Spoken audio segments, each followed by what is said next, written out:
Well, the oven's complete.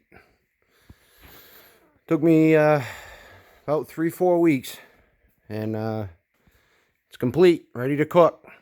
It's 4 by 4 by 6.5, and that's the inside dimensions. Give you a quick peek. Got a nice little helper wheel here to help it slide nice and easy. Yeah, here she is. I put some angle irons up, and I got a couple flat bar pieces that I just run across. I only got 2 up for now, just for a couple different heights. Eventually, I'll probably try to get, a few different ones. Also put up a couple U-bolts into the ceiling that I'm going to use as actual hooking points. And they have it's like a flat bar that you use to connect both pieces. So it'll sturdy them up that much instead of just using a regular nut. So those should be good and strong. I know I hung off them, and I'm 240, so didn't seem to bother it at all. Here's my thermocouple. Here's where my heat comes in.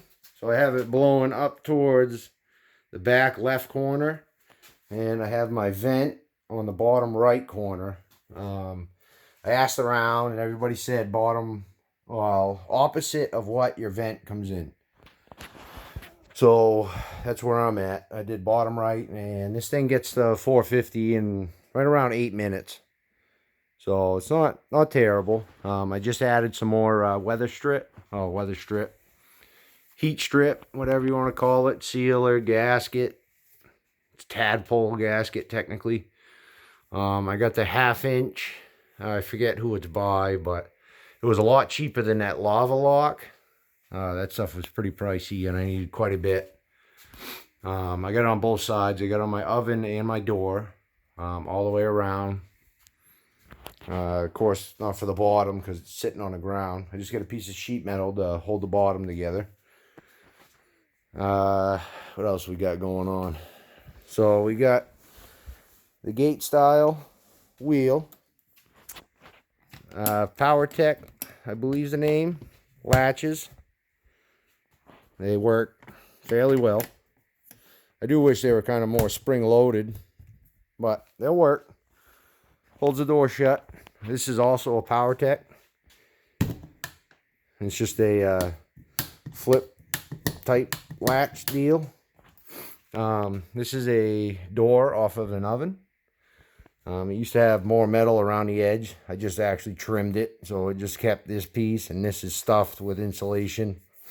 It's a double pane oven glass door, and I ran a 5/8, I believe, gasket rope, stove gasket, and I threw 1/8 inch rivets into it. And it's just cheap little hinges you get at Home Depot.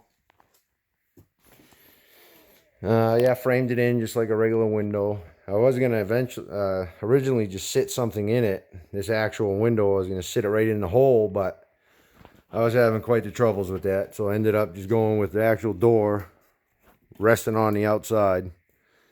And once this latches on, it creates a pretty good seal.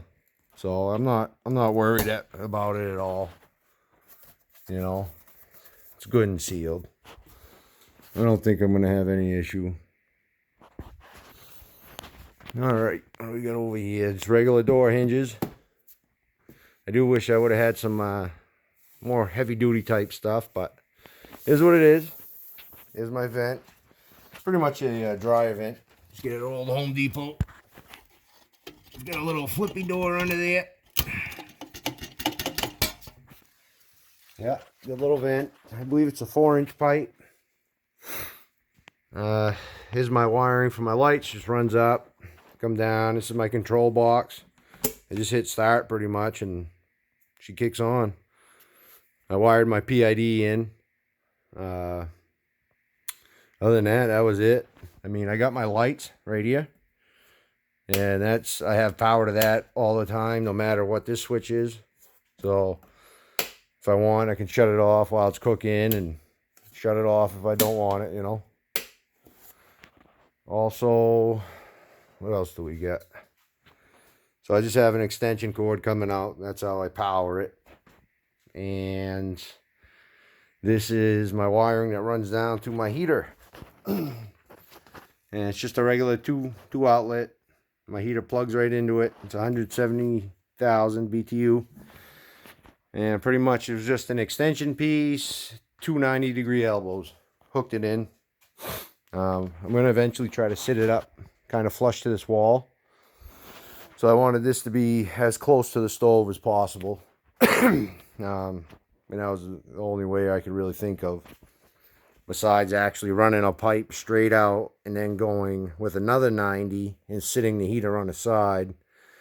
I just feel like that'll be too much, you know, pipe to lose heat and too many restrictions. So I'm going to stick with this for now and see how it goes. But yeah, that's it. There she is. I got a couple little pucks up there. They're 5-inch, pretty much caps. And I just stuffed them full of insulation, like down in the top, and cut some holes for the wires to come out. And that's my lights. Yeah, so if you can see, I just got my lights sitting up in there. Yeah, good little stove. So we'll see. Hopefully she'll do me good. Stay tuned. I'm gonna try to get some more videos. I've been slacking lately, and I actually got some work lined up. I got a frame here. I got to weld up and then get some powder coat on. I also got a 70 frame. So we're getting a little bit of work. So we'll start having some videos coming out. I got a set of ATC 70 forks as well. And this is for a TRX 250R. So yeah, stay tuned. I know I got my ATC 250R in there. Here's my 350X. The old girl sits here, gives me inspiration. All right, I'm going to give you a little look over on a new stove. Stay tuned. We'll try to get you some good videos out.